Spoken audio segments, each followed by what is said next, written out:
America is the land of bright lights and broken dreams, a place that delights and inspires a hunger for fame. It's also a place that some people find hard to leave, even after death. My name's Gail Porter and I'm a skeptic. My name is Chris Fleming and I am a sensitive. It's my mission to investigate alleged sightings and hauntings of Hollywood ghosts. A sensitive can detect paranormal events beyond the range of the 5 senses. I wouldn't say I'm a non-believer, but I'm definitely a skeptic. Together, our mission is to investigate the dead famous.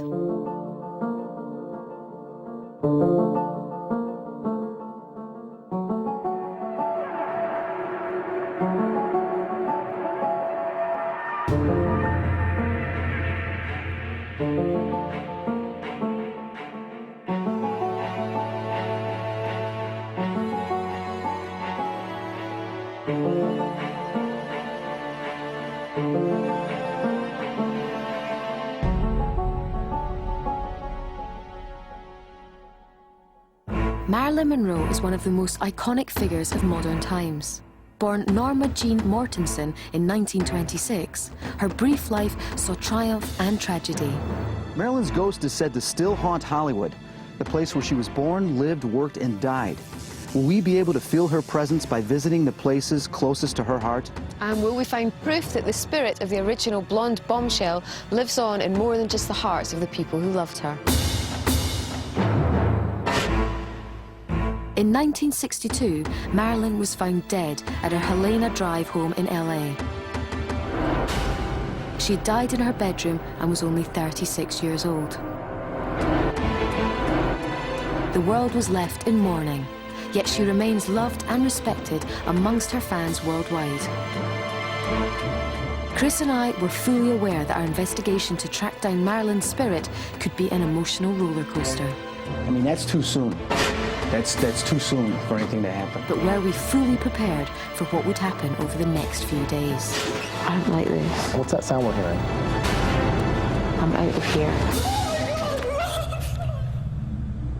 I'm going to start my investigation by actually going to meet someone who did know her, because I think it's really important that we get to know Marilyn as a person as opposed to just the icon. Well, that's a good idea, because I know of a woman who starred with Marilyn in one of her films. Okay, well, good luck, and I'll meet up with you later on. Great.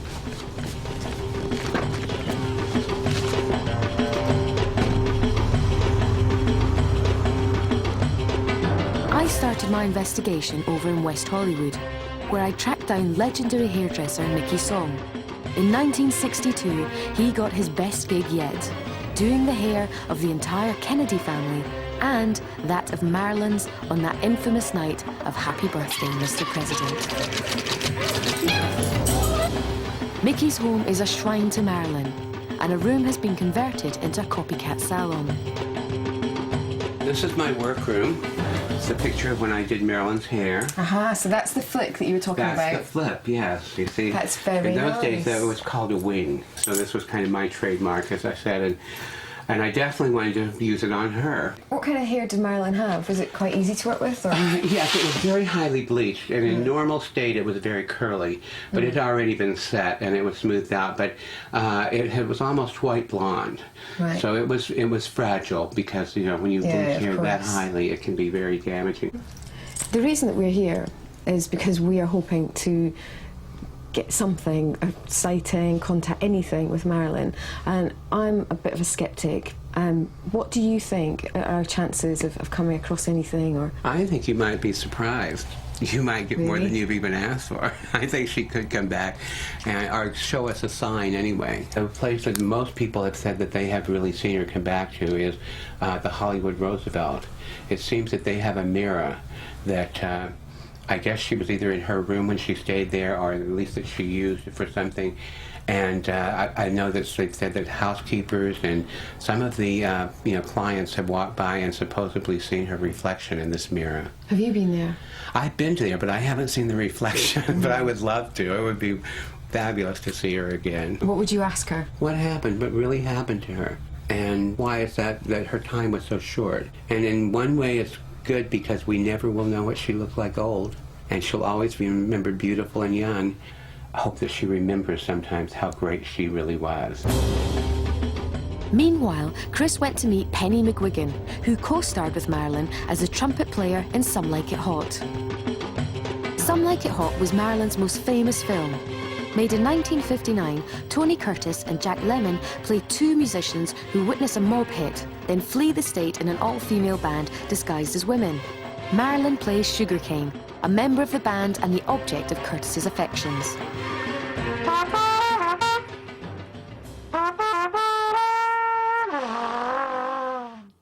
There you go. A star herself in the Marilyn era, Penny fondly remembers her working days with the Screen Goddess. Would her insight get us any nearer to tracking down Marilyn's spirit? My first memory of Marilyn was kind of wild. She was having her hair put up in curlers and her makeup being applied. And she came out of the makeup place and she walked down. It was almost like a strut. And she came down and she says, "Hi." And I said, "Hi, Marilyn." And everybody went, "Ah," because she was so charismatic. How did you find out that Marilyn Monroe had died? I think I heard it on the radio while I was driving. The announcement came. And of course it was so shrouded in mystery because some people say she committed suicide. Some people said, you know, the Kennedys killed her. The fact that they took her body away and brought it back. You know, there were just so many unanswered questions. You know, since that time, there's been a lot of stories surrounding her death. But a lot of stories tend to come out that say she's haunting particular sites or people feel her presence. Have you heard anything about that? Well, I've heard that the Roosevelt Hotel has hauntings of Marilyn. Okay. I don't know if that's true. If you saw Marilyn Monroe, what would you say to her? I'd say, "Hi, Marilyn.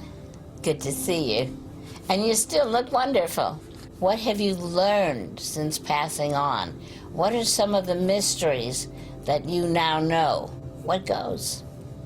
What are you doing over there? Do they have a production company? Are you acting?" You know, I would ask her all kinds of questions. To discuss our findings, I met up with Chris at Barney's Beanery, a popular meeting place for many Hollywood stars since the 1920s. Yeah, during Some Like It Hot, Marilyn came in a lot. I mean, they had great catering on sets and stuff like that, but she had to come here for the chili. She had to eat the chili. I have co-workers here who said they've seen ghosts walking around here, and there's kind of a poltergeist kind of spirit. I haven't heard anything about Marilyn Monroe, but I can well imagine many of the celebrities who used to come here a lot and tragically died in this area. I imagine their ghosts come back and to eat a chili or two now and then. Hi, Chris. Hey, Gail, how are you?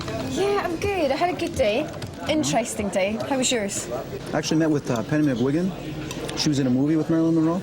She said she was like very energetic, charismatic.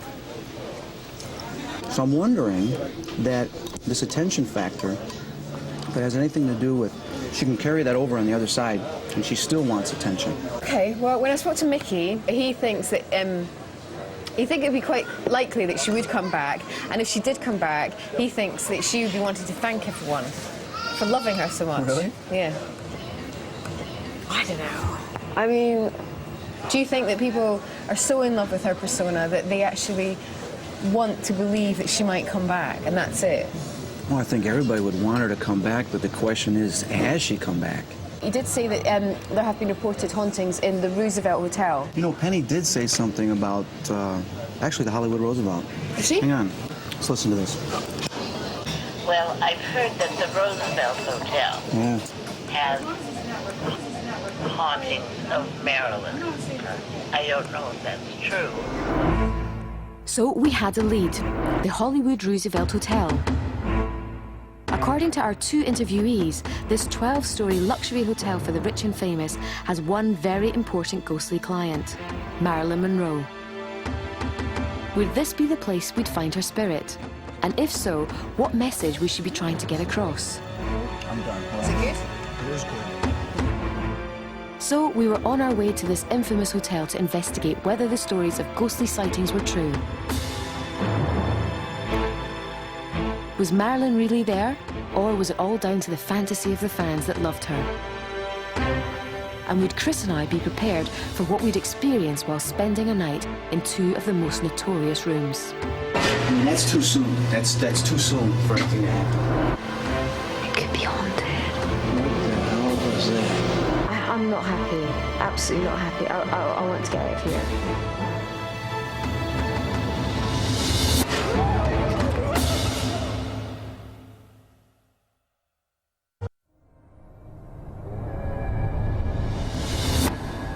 The Hollywood Roosevelt Hotel is a must-see for any ghost hunters during their stay in Los Angeles. With a long history of catering to the show business elite, it is said to be home to numerous spirits. Marilyn Monroe lived at the hotel at the start of her modelling career. And it was the stories of her ghostly presence that Chris and I were keen to investigate. I think maybe this hotel plays on it because of the fact that it is an old hotel. I mean, it was built in the 1920s. What do you think? I think with that historical, it's like a historical landmark. I mean, you see the openness of this, and so many people have come through here. A lot of famous people. How likely is it that we're going to see anything, and what we're going to look for? Because we've got like 3 or 4 different locations in here that we've got to visit.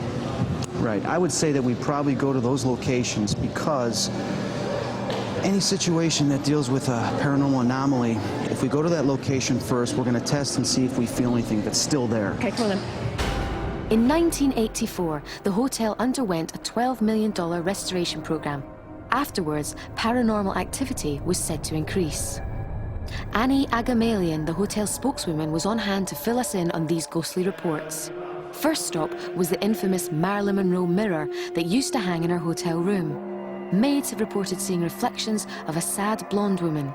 However, when they've turned to talk to her, they found no one there.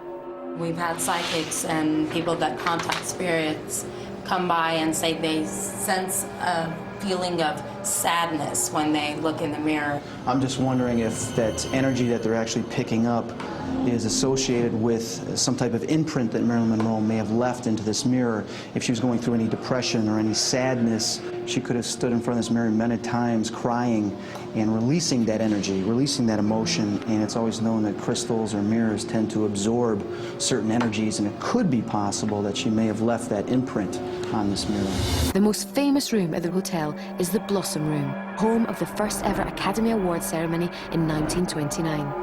The room that I've seen the most anything is in here in the Blossom Room. Sometimes when I come in the room, all the lights are off and doors are shut. I'll come through that door there, and I'll see like a light flicker, I swear.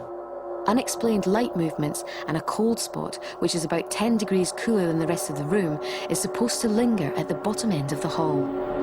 And if you actually stand right here, you might be able to feel it. I don't feel any cold spot, but I do feel like tingles of energy. Psychics who have visited the spot have felt the presence of a man in a tuxedo who is in a state of great anxiety.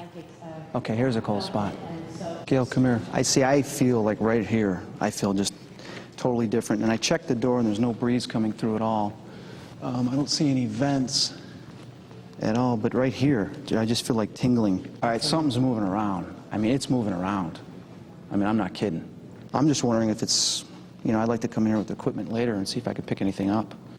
That's freaky.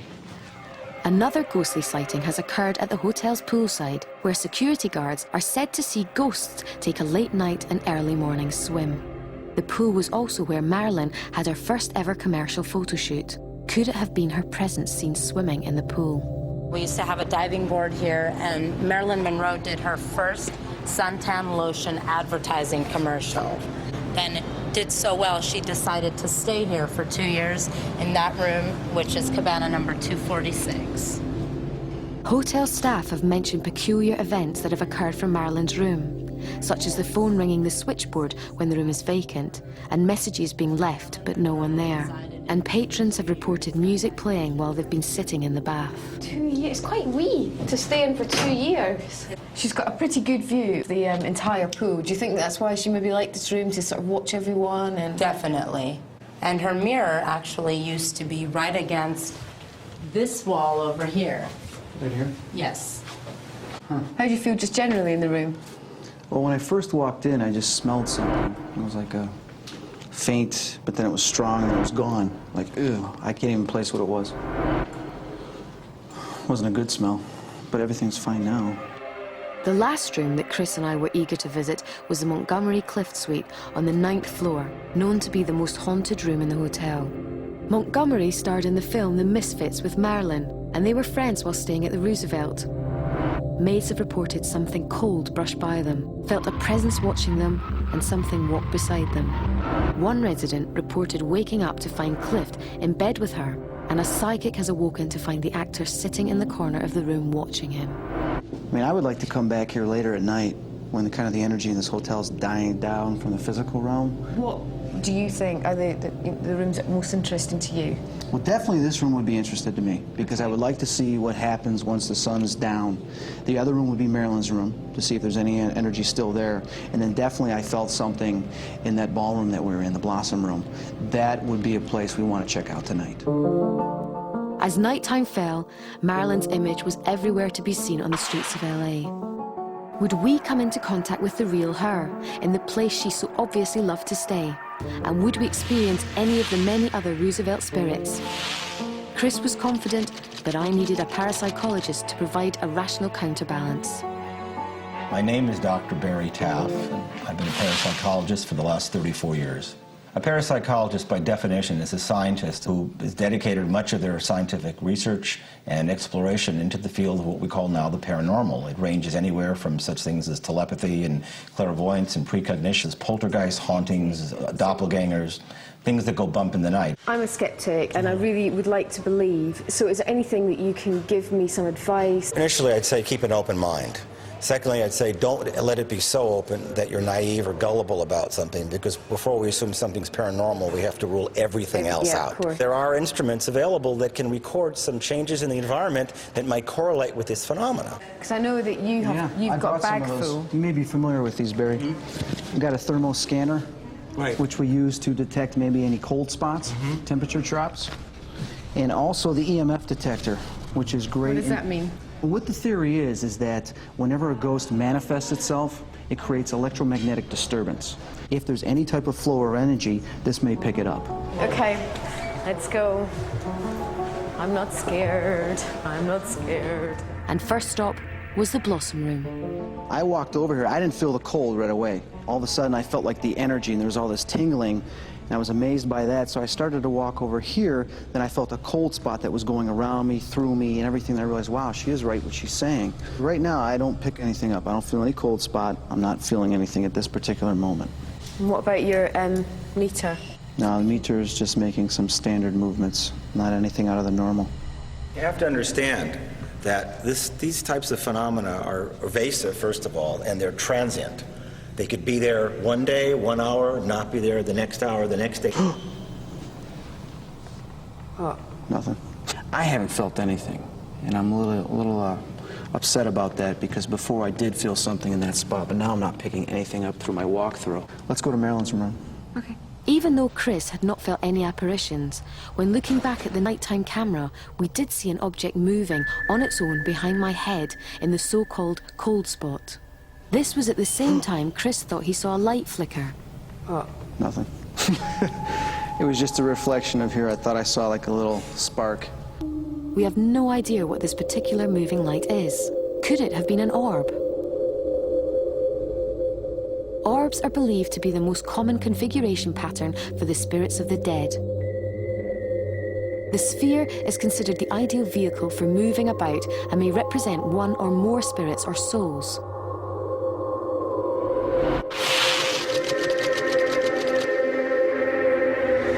Very stale air in here, very musty. I noticed that earlier today. The air was kind of Stale. kind of pungent right when I walked in, and then it was just basically dry. If there's anything that is attached to this room, any spirit that is attached, I am asking you to present yourself in a form that is comfortable for you. You don't have to. I'm getting nothing but dead air.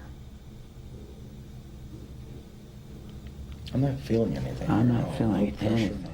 Barry and Chris declared the room neutral, if Marilyn's spirit did exist, she was not giving us any signs. Perhaps we would have more luck in Montgomery Clift's room, the place even the maids were scared of. This is the room that Montgomery Clift had spent about 3 months in. And some maids have felt him brush against them, or they felt him breathing on the neck. Some maids were cleaning outside and heard a bunch of noises here. I guess Montgomery Clift may have been going through some traumatic emotions at the time. I guess allegedly may have been an alcoholic. Could possibly be some more negative energy that's being dispelled. The one thing that I do feel, more than I felt in the Marilyn room, is that there is some type of impressions left here, as if there's some type of trails that something has visited this room. You know, if I had to make any statement at all, Marilyn's room felt neutral, except for bad air. Yeah. This room gives me a sense of anxiety, and I can't. Other than that, this room makes me feel anxious. How do you feel now, Gail? Okay. Even though I'd felt fine when I'd first entered the suite, I have to admit I was starting to feel an increasing amount of anxiety. And the fact that Barry had felt something too didn't calm my nerves. I think this is the best spot that something could possibly occur out of all the places we've been. Question is, when? Chris decided he wanted to stay the night in Montgomery Clift's room. My first instinct was to get out. However, I did reluctantly agree to stay in Marilyn's room. Meanwhile, over at the Montgomery suite, something very strange had happened. Whilst Chris was saying goodnight to Barry and the film crew, he noticed something was out of place. Hey, you put my thermal scanner there? It was in my bag. I never took it out. I swear to God, I did not.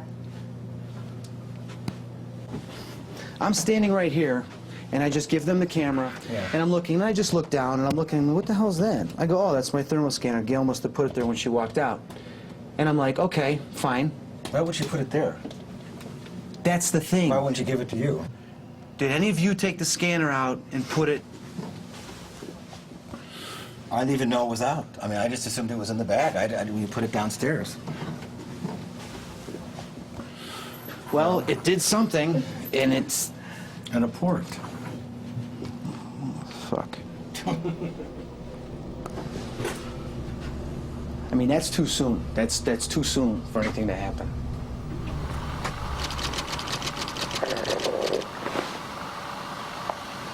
I heard a noise. I'm going to just, hopefully, there's another noise. The thing is, I realise that noise could possibly have a very rational explanation, but I don't like it. There's part of me that says, oh, this is just, it could be haunted.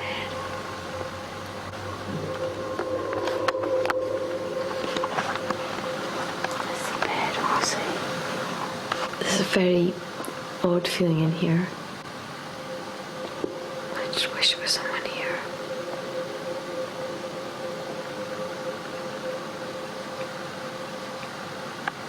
I'm sure there's something going on.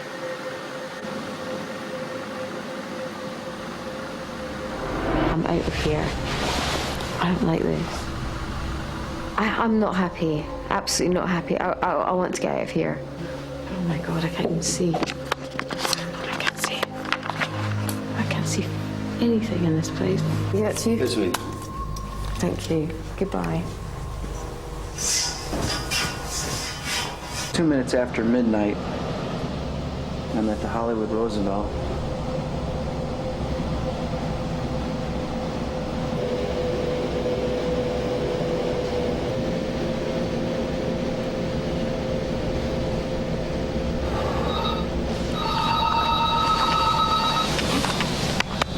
That was nothing. That was just the film crew trying to find parking. Thank God. It's funny, huh?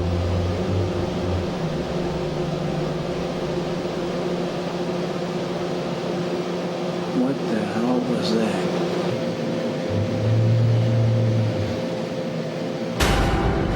Later in the edit, we filtered the noise. It's funny, huh? Could this have been a groan from Montgomery Clift? Chris was getting agitated as the noises continued. This time, as if someone was flicking a light switch in the bathroom. All right, right now, here. Fuck. There's Whilst analysing footage from the second camera, we also noticed that soon after this event, a strange light flickered along his arm when he called for Montgomery Clift. Please tell me your name. Could this have been another orb?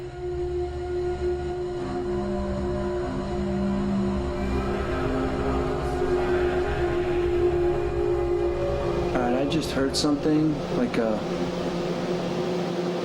I don't know if that was a moan that was coming from over by the bathroom.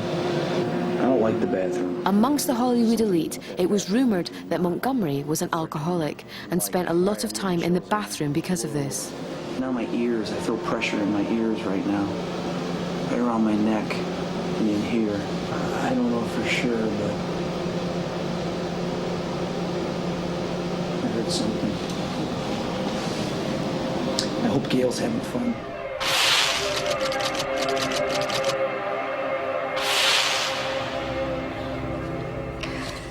Okay, well, I've just got back from the Roosevelt Hotel and I feel like I've let myself down and I've let Chris down.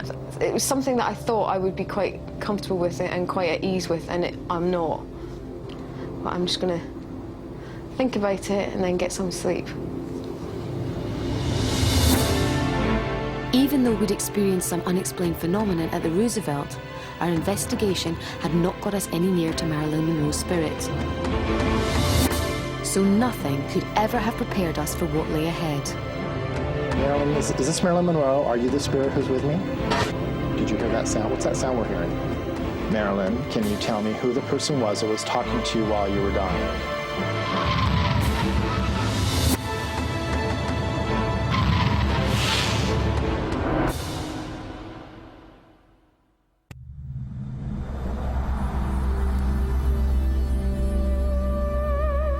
It was the morning after our night at the Roosevelt, day 2 in our search for Marilyn's spirit. We'd experienced some unexplained, possibly paranormal events during our time there. But I was convinced that if Marilyn's ghost does haunt Hollywood, her spirit is not at this particular hotel. Chris had lasted the night in his room. I, on the other hand, had panicked and fled back to my motel. Nonetheless, I was determined to carry on the investigation. We met for breakfast by the pool to discuss last night's events. How was it then? Not too bad. I want to hear more about your night. My night was about 3 hours long. I was too scared. But tell me, how was it? Did you see anything, feel anything? Well, actually, the night started right off with a bang. You weren't around. Barry and I were there, and I was trying to call upon this thing to hopefully something would happen. And I went and opened up the door. Right in the corner there's a closet. I saw something. I'm looking. I'm like, what is that? I go, oh, someone brought a scanner.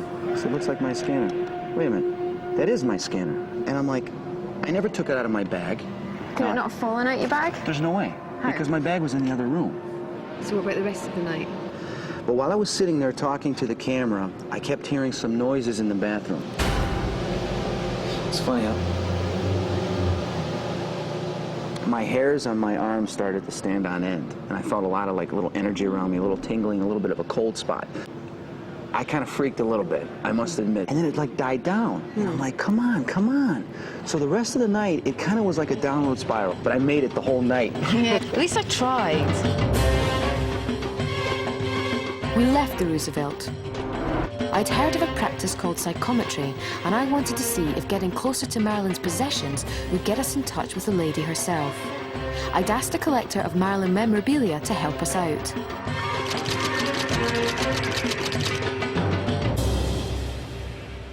Out front, Chris had tracked down psychometrist Michael Curry.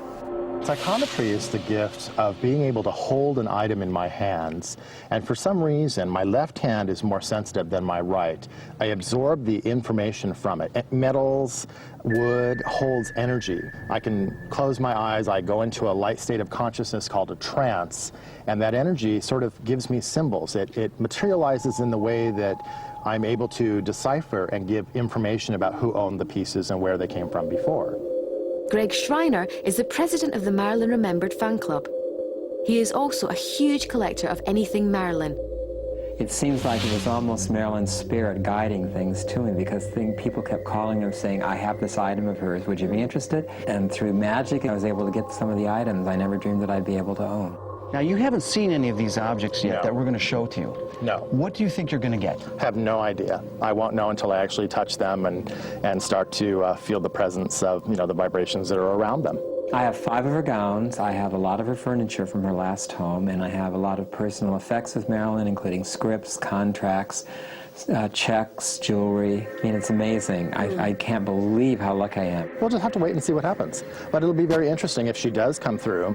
Maybe she'll, give some really great information about why she's still here. Well, I mean, I'm curious to see what will happen. Certainly, a lot of these items have a very close connection to Marilyn because she wore them or she touched them. So perhaps we'll finally solve the mystery of her death. I need to ask a question, if it would be all right. Can I sit in here by myself without them? Because I really need to absorb the energy. There's so much energy in here. Many times my left hand trembles when the spirit energy is coming through. So you might want to focus on my left hand. You'll see it. Wow.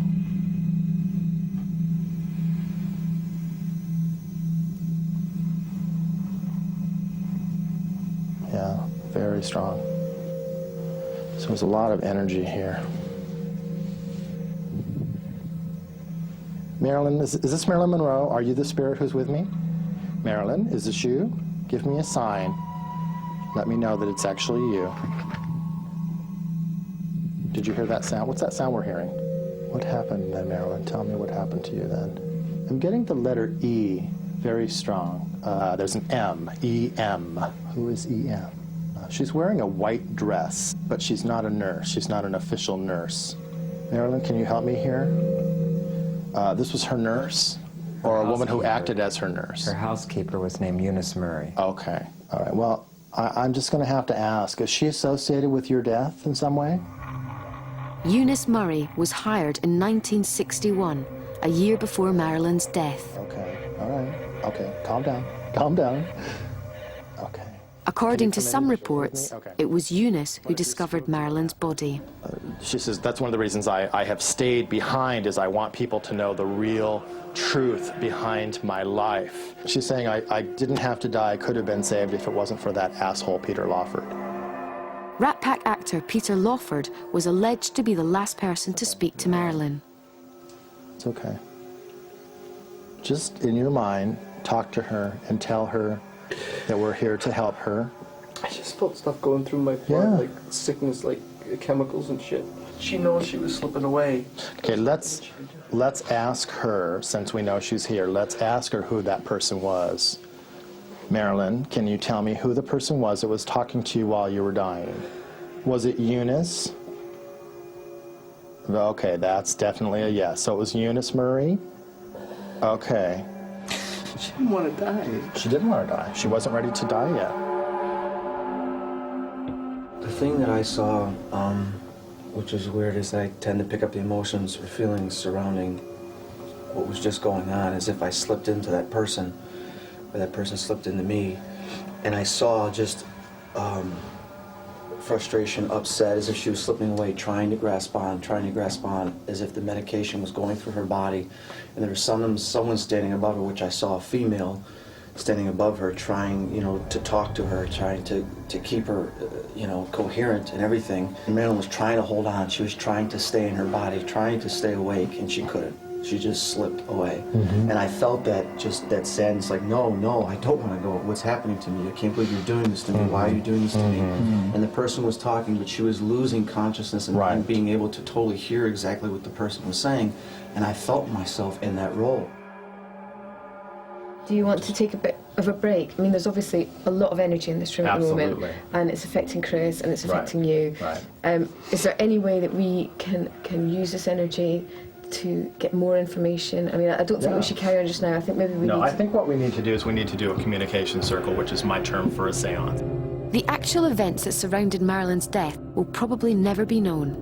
However, through the power of psychometry, we'd received some interesting allegations, whether you believed in them or not. I mean, you're skeptical, but you just witnessed something really phenomenal. Let me ask you that. What do you think about what you saw in there? Well, I don't know, because all the information that you came out with, I knew anyway from reading books. Oh, you did? Okay. So none of that was unusual. I'm not, saying anything negative. I understand that, I'm just saying it is a little bit unusual for me. Right. Because there was nothing, I didn't learn anything new there. Right. Sure. Okay. Interesting. Very interesting. What I was now concerned about was how emotional Chris has become. His powers as a sensitive meant that, allegedly, he could feel what Marilyn had felt on that fateful night. Would he be prepared for the events that unfolded at the séance? And would we come into direct contact with the blonde bombshell herself? Nobody has to enter you. Nobody has to enter you. Don't let them enter.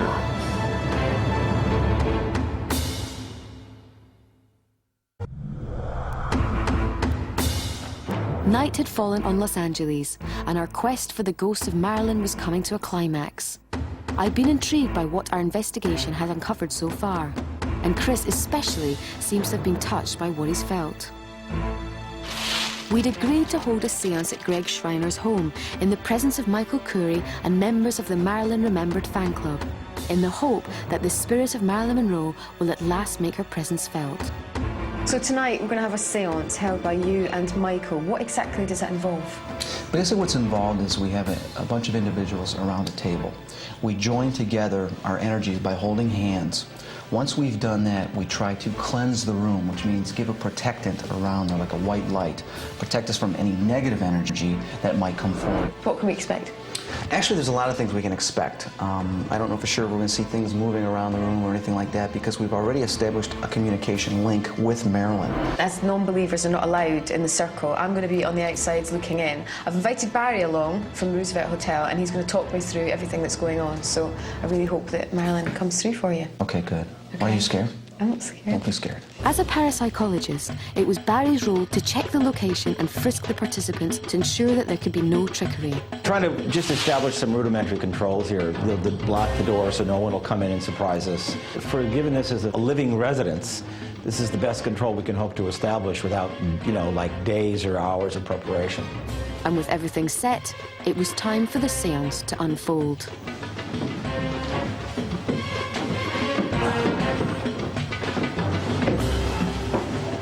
Before I begin, I'm going to ask Barry to turn off the lights. What I want you to do now is I want you to breathe in through your nose, out through your mouth. In through the nose, out through the mouth.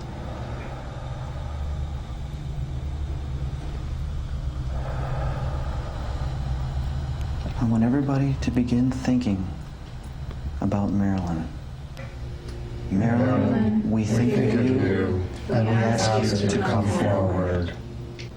Marilyn, we love you, and we ask you to come forward. I am sensing there's someone else that's coming forward. Seems actually shy.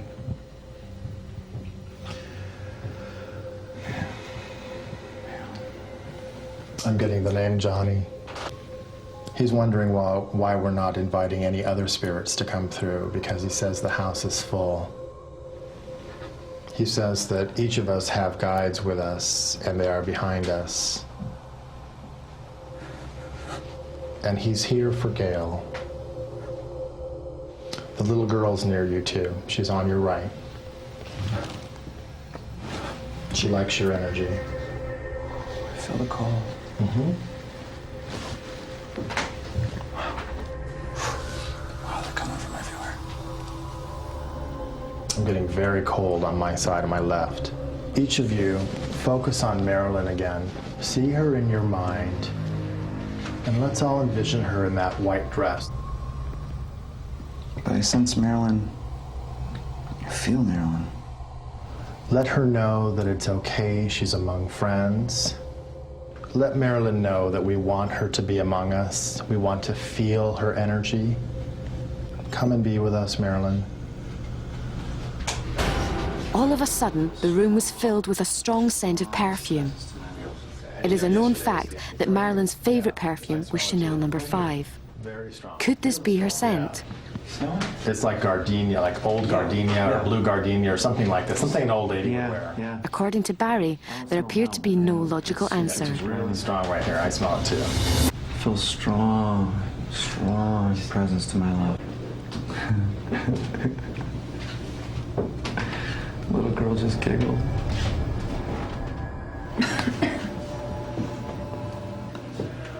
One of the Marilyn Remembered fan club members, Therese, started to show signs of discomfort.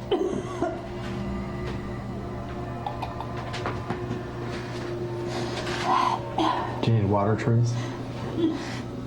I think I shouldn't be doing this. Just trying to enter her. Okay. I can't do this. Okay. Don't let her come through. Don't let anybody come through. Just think of pink light, healing. Think of grounding yourself. I'm too sensitive to this. Nobody has to enter you. Nobody has to enter you. Don't let them enter. Okay, you can break the circle if you need to. Okay, and Greg and Chuck, just imagine that you're holding each other. Okay, to keep the circle going. Okay, get her some water. Yeah, the entity was pretty strong that was over here. It could have been that. Okay. Just think of pink light to heal yourself, to ground yourself. Get away from me now. And feel the Marilyn energy is here now. Does anyone want to ask Marilyn a question? It seems from the brief moments that I have felt your presence that there's still a sadness in your heart. Can you tell Michael what it is that you still feel? Through the power of automatic writing, Michael was supposedly able to translate information from Marilyn for the rest of the group. So it seemed that the spirit of Marilyn had allegedly made her presence felt for Chris and for most of the people at the seance. I do not understand. Something so many worship me. Why so many worship me? I wish to be free now. Please help me. I wish to fly upward to heaven. However, the message she sent was a sad one, that in order to move on, she needed to be left alone. If you want to help her, people have to let her go. Let her go and go on to the other side. Yes. She must swim home. We all go home. Yes, please. She wants to go home. Oh, I think with Marilyn, I was really happy to see that she wants to move forward. Really, I think Marilyn was there a bit. I'd like to think so anyway, because it was a lovely thing. I like that she sees herself as a human who wants to move forward into a peaceful existence, because I don't think her existence was real peaceful. It's important not to worship people like Marilyn that have departed. It's important to let them go. It was time to wrap up the evening. With all due respect to all the participants of the seance, I have to say that what was being said, while intriguing and entertaining perhaps, could be said by anybody. Just because someone says something doesn't mean it's real, or doesn't mean it's right, or doesn't mean it's wrong. All we're looking at here is an experiment in, I guess, in dealing with the human psyche. Is people believe what they want to believe, whether it's real or not. Chris was exhausted and drained. Our investigation had finished. Chris claimed to have reached Marilyn, and he said that he hoped he'd helped her.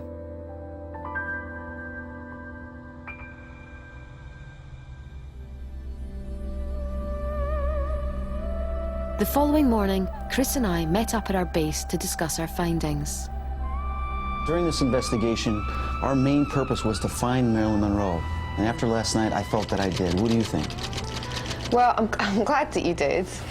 And I have been a lot more freaked out than I thought I would be. There was genuinely bits where I was a bit frightened and thinking if anything did happen, I wouldn't even know how to deal with it. And I didn't like the effect that the seance or the communication circle had on Therese. I didn't like that. And I know you didn't get enough proof. There was nothing that really happened to you. I mean, I felt someone pull my hair, something poked me here. There's major cold spots that had moved around that room. But the amazing thing is how Marilyn, everything else carried over to the other side, but she's still sad because all her fans, from what she says, are keeping her here by creating some icon, you know, worshiping her. So you've got a message from this. I've had an interesting time.